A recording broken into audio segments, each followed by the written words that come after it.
Hi, and welcome to Positive Reinforcement and Intervention for Increasing Appropriate Hallway Behavior.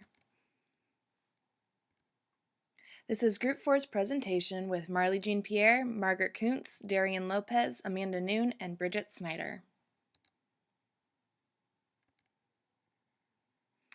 Our scenario follows Halls Elementary School, which is an urban school with 500 students pre-K through 3rd grade. 75% of these students have received office disciplinary referrals for inappropriate hallway behavior. This is due to unclear rules for the students to follow, limited staff to monitor the halls during more problematic times, and there's not a budget to increase staff members to monitor the halls. Here's an example of inappropriate hallway behavior that could be exhibited at Halls Elementary School.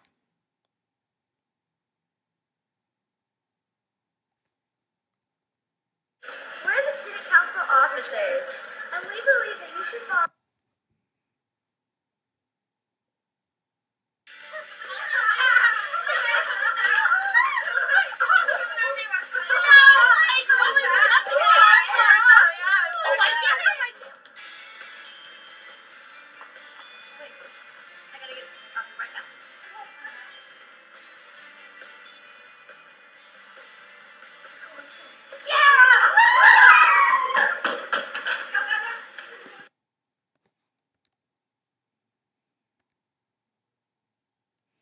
The research has shown that positive reinforcement helps with reducing problematic hallway behavior. In a research study by Ellswick and Casey, they used the good behavior game for teachers and for students and found that when teachers gave behavior-specific praise to the students inappropriate behaviors were steadily decreasing. Also, using training for students and for the teachers, Kartub et al. Found that positive reinforcement and training sessions were essential to increase appropriate hallway behavior. School-wide positive behavior support by Bradshaw and Leaf also found that using school-wide positive behavioral interventions and supports that seeks to reduce problem behaviors in students while also changing staff behavior through systems developed to meet students' behavioral needs, that there was a significant decrease in problem behavior that was observed, and there was an increase in pro-social behavior and social emotional functioning. So how to implement social or school-wide positive behavioral interventions. The materials that you will need are a training video for the students, a training video for faculty, a large laminated calendar to track progress, pictures of appropriate hallway behavior for the students to know clear examples and expectations, Microsoft Excel to track and graph the data given, and a Gmail account to send the data to an administrator. Step-by-step directions include creating an operational definition of appropriate and inappropriate hallway behavior, and the students and teachers should decide on positive reinforcers that the students can work for when using their positive, correct hallway behavior. The teacher should practice using correct behavior with the students, and then once they believe that the students are ready, they can follow through with the implementation of the school-wide positive behavior intervention and support. The teachers can then collect data and track their progress.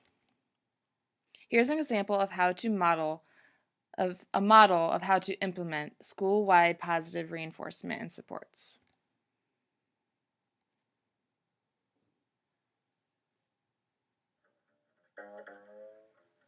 Remember, hands by our sides.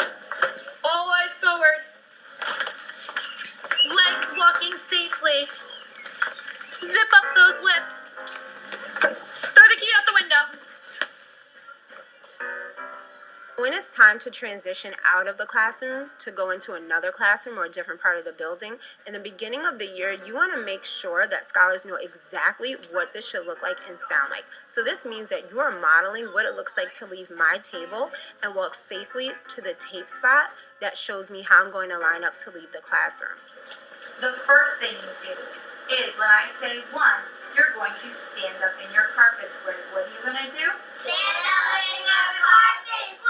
When I say 2, you're going to point towards your leader. What are you going to do? Point towards the leader. When I say 3, the red row goes first. Once Once you've done that several times, you can call scholars table by table, depending on which table is sitting up straightest and the nicest.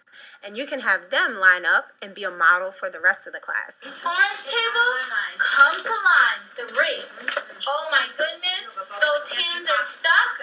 And then you'll just call them table by table, and you might even have them sit down and do it again because you want 100% every time. Then you're thinking, okay, now I have these scholars standing here and they're waiting for my signal.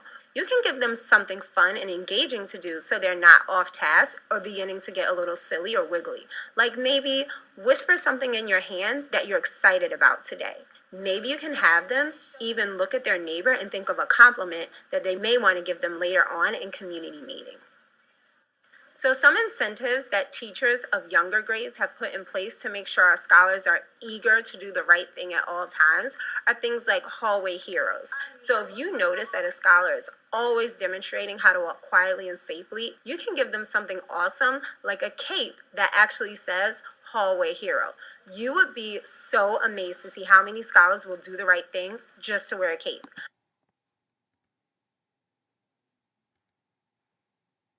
So how can this be used at Halls Elementary?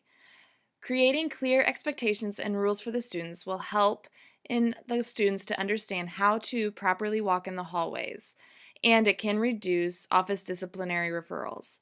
The staff will be fully capable to monitor the halls in this capacity as they will be trained efficiently on how to implement school-wide positive behavioral supports and interventions.